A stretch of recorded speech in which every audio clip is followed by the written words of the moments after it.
Bonjour, je m'appelle Jérôme Ravenet et je vous partage sur ce fil de podcast la synthèse de cours donnés dans différents instituts depuis 2004 autour des théories et des pratiques médicales issues des traditions anciennes d'Orient et d'Occident. Bienvenue sur Énergie Tradition Santé à tous ceux qui nous écoutent avec discernement.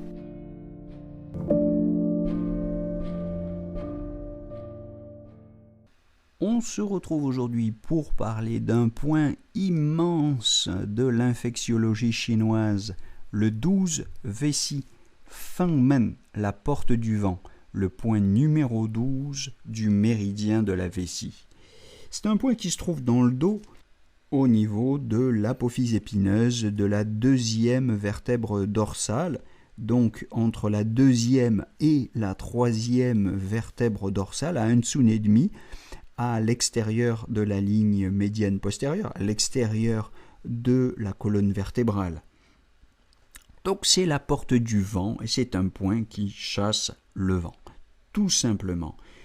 Le vent externe, bien sûr. Le vent froid comme le vent chaleur. C'est un point qui va libérer la surface. Alors on l'utilise très simplement en acupuncture, mais il faut faire attention. Poncture superficielle, en dessous il y a les poumons. Le plus sûr, c'est de l'utiliser avec les moxas ou les ventouses chauffantes. Là, même pour un débutant, il n'y aura aucun risque. Alors, c'est un point qu'on utilise pour les rhumes, les grippes, les toux, l'asthme, la dyspnée. C'est un point qui va libérer le nez. C'est un point qu'on utilise donc pour les rhinites aiguës et chroniques d'ailleurs, les rhinites allergiques, les sinusites. On l'utilise aussi pour les urticaires, pour les œdèmes, pour les céphalées liées à l'attaque du vent externe. Évidemment, on pourra le combiner aux 13 vessies si le poumon est touché ou aux 7 poumons en cas de vent froid, aux 5 poumons plutôt en cas de vent chaleur. S'il y a du tan, évidemment, on pense au 40 estomac.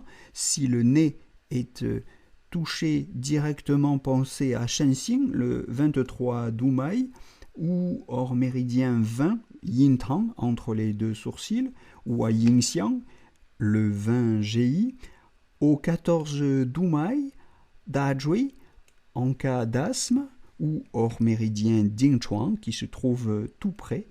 Dingchuan en chinois signifie arrêter la dyspnée, donc pensez à ce point spécifique des dyspnées, de l'asthme d'une manière générale.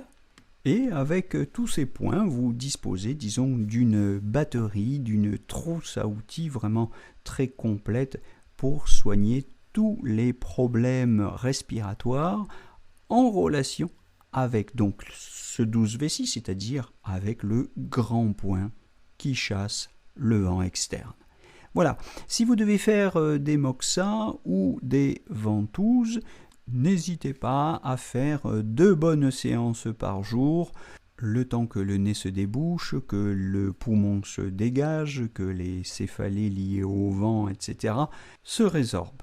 J'ajouterai qu'avec les ventouses, c'est vraiment très intéressant parce que si vous en prenez une qui est suffisamment large, vous pouvez englober dans la même ventouse le 11, le 12 et le 13 vessie. Qui plus est, vous pouvez aussi utiliser des ventouses baladeuses, ce qui vous permet vraiment d'activer le chi sur ce méridien de la vessie d'une manière efficace et globale. Voilà, c'est toujours intéressant quand vous êtes débutant et que vous avez peur de ne pas avoir une localisation suffisamment précise des points d'acupuncture. Évidemment, l'intérêt avec les ventouses, c'est que on balaye large.